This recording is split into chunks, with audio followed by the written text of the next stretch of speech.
Let's hear it for Sue.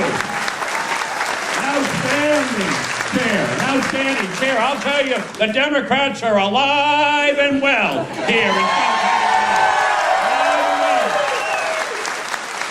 We got up this morning and said, we're going down there and hear the next president of the United States, John Kerry. And that's why everyone is smiling. Now, are you happy to see old Ted? Are you glad to have you back?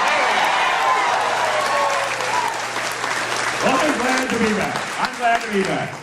And let me just tell you, I'm back because I remember the very many times that I and the members of my family came to Iowa, and the wonderful support that the people of Iowa gave, and also at the times when they were selecting Democratic delegates to the National Committee, how they responded. I can remember being in Iowa in 1960, and when the Iowans came together to try and select the delegates for the National Convention at that time, and you selected 39 out of 44 went to the Democratic Convention and supported John Kennedy for President of the United States.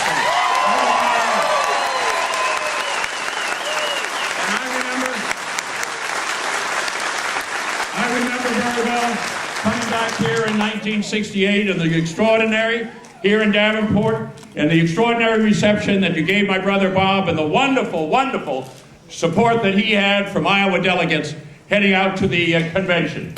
And I remember the support that you gave my brother Bob. Now,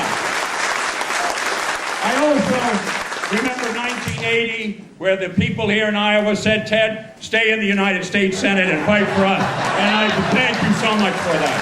I thank you so much for that. But I want to tell you something. When you all go on out and get together and send those delegates in our next convention to Boston to vote for John Kerry, that'll be 3 out of 4, and I will forgive you. I will forgive you. I will love you for this.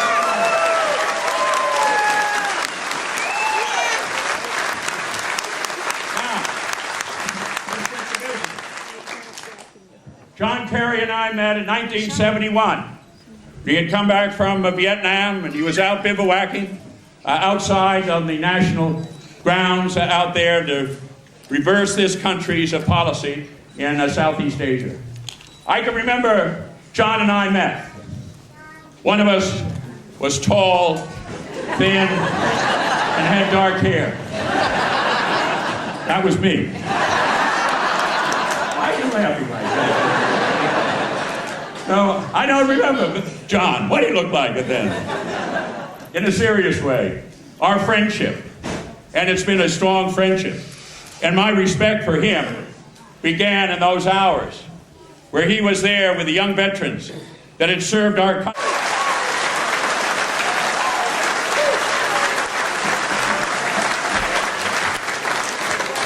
So I said, no. Aren't I lucky?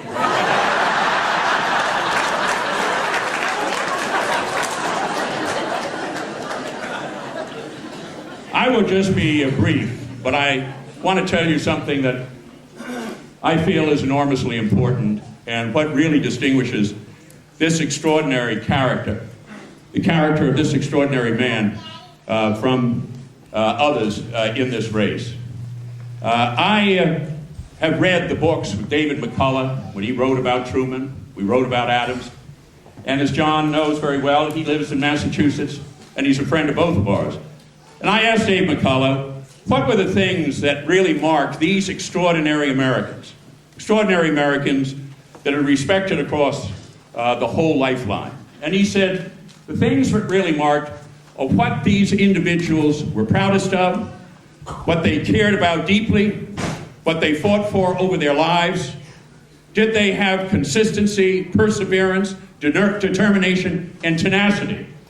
I thought that was a pretty good description of what the definition would be over the course of looking at our great heroes for our history, for our political heroes. And if you were asked John Kerry this morning what he is proudest of in his life, he would say his 2 daughters, Alexandra and Vanessa. And those here that have had a chance to meet with them and see them, and see their relationship with their father, and see them speak passionately about this country, and particularly with regards to Vanessa about the issues of the environment, you'd say to yourself, the apple doesn't fall far from the tree. When John Kerry talks about the environment, you can hear those voices of Vanessa. This is a matter of belief. This is a matter of conviction. This is a deeply held value. And then, for me personally, the things I was most moved by with John Kerry was after he entered the United States Senate, and you and I remember the tensions that we had at that time with regards to Vietnam. And there were so many in our country that said, we can't have reconciliation. We haven't had full accountability in terms of the MIAs. This was a red-hot issue. There wasn't a front-page story. Fastness. Their continuity. They're doing what you say you're going to do. And you keep at it and struggle at it and keep at it till it gets done.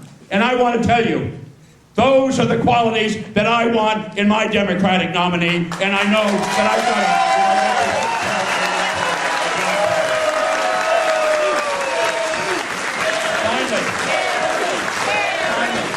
About John Kerry. He will be our education president. He'll be our health care president. He'll bring jobs to Iowa. He will bring a new vision and determination for our national security and our national defense. Will you give him a great Iowa reception right here?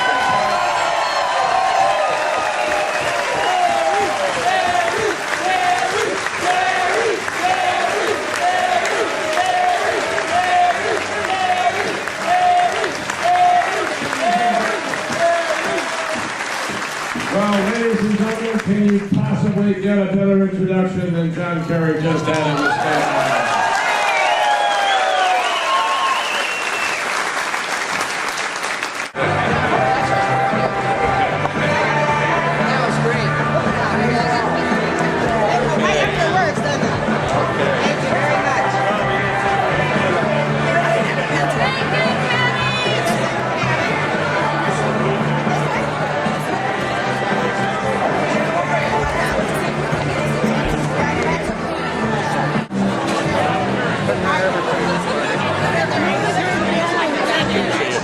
Good to see you. Thank you.